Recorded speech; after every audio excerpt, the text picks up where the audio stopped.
y para los amantes de la ciencia. Esta vez vamos a aplicar un experimento llamado levitación electromagnética de una bobina. Para este experimento necesitamos los siguientes materiales: una bobina de alambre de cobre esmaltado calibre 28, un pedazo de plywood, un imán que está dentro del pedazo de plywood, una batería de 12 voltios a 17 amperios y litros de cobre y lana. Para explicar este experimento nos basamos en dos leyes: la ley de Faraday y en la ley de Lenz. La ley de Faraday explica que cualquier cambio del entorno magnético en que se encuentra una bobina de cable originará un voltaje. No importa cómo se produzca el cambio, el voltaje será generado en la bobina. El cambio se puede producir por un cambio en la intensidad del campo magnético, el movimiento de un imán entrando y saliendo del interior de la bobina, moviendo la bobina hacia adentro o hacia afuera de un campo magnético, girando la bobina dentro de un campo magnético, etc. Bien, la ley de Faraday es una relación fundamental basada en las ecuaciones de Maxwell. Sirve como un sumario abreviado de las formas en que se puede generar un voltaje. El voltaje inducido en una bobina es igual al negativo de la tasa de cambio del flujo magnético multiplicado por el número de vueltas de la bobina.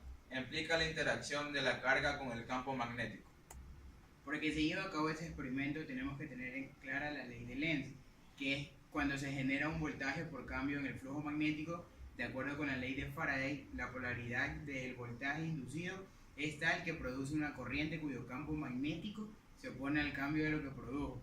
El campo magnético inducido en el interior de cualquier bucle o cable siempre actúa para mantener constante el flujo magnético del bucle. Cuando se mueve un imán dentro de una bobina de cable cambiando el campo magnético y el flujo magnético, a través de la bobina se generará un voltaje en la bobina de acuerdo con la ley de Faraday.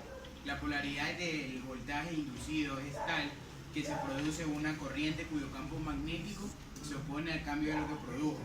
El campo magnético inducido en el interior de cualquier bucle del cable siempre actúa para mantener el flujo magnético del bucle constante.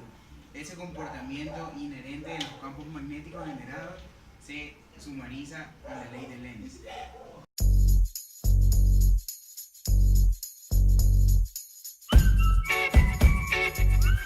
Nuestro experimento consiste en la levitación de una bobina. Básicamente lo que tenemos aquí es la batería de 12 voltios, que envía energía a través de los hilos de cobre de la bobina, y esto crea una energía dentro de la bobina que a su vez crea un campo magnético en ella, el cual será el mismo que tiene nuestro imán que está debajo del plywood. Por lo tanto, en el imán en su parte superior tenemos la energía positiva, la cual también tiene la bobina al momento de pasar energía por la batería. Estos, al juntarlos, tienen un mismo campo que genera que entre ambos se repela y causa que la bobina levite al encender el experimento.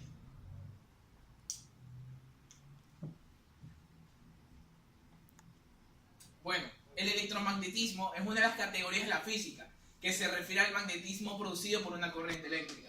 Aunque parece difícil de comprender como un campo de estudio, este tipo de fenómenos se ha presentado en nuestra vida desde tiempos muy antiguos. Su uso es tan normal en los objetos y actividades que nosotros realizamos todos los días que pasa desapercibido ante nuestros ojos. Este fenómeno físico que combina el campo eléctrico y el magnético genera un campo que todos conocemos como electromagnetismo, aunque se puede estudiar por separado para entender mejor sus aplicaciones. En este caso les voy a dar el ejemplo con una guitarra. El primer caso sería la guitarra acústica, que se genera el sonido tocando sus cuerdas. Y el otro caso es con la guitarra eléctrica. Tenemos que utilizar electricidad a través de campos magnéticos para que el timbre de las cuerdas pueda sonar. Un ejemplo es el motor eléctrico. Su función es transformar energía en movimiento y realizar en dos partes fundamentales dentro del motor: el rotor y el extractor. La energía resulta de la fricción de ambas partes al girar el rotor. Esto a su vez genera una corriente alterna de energía.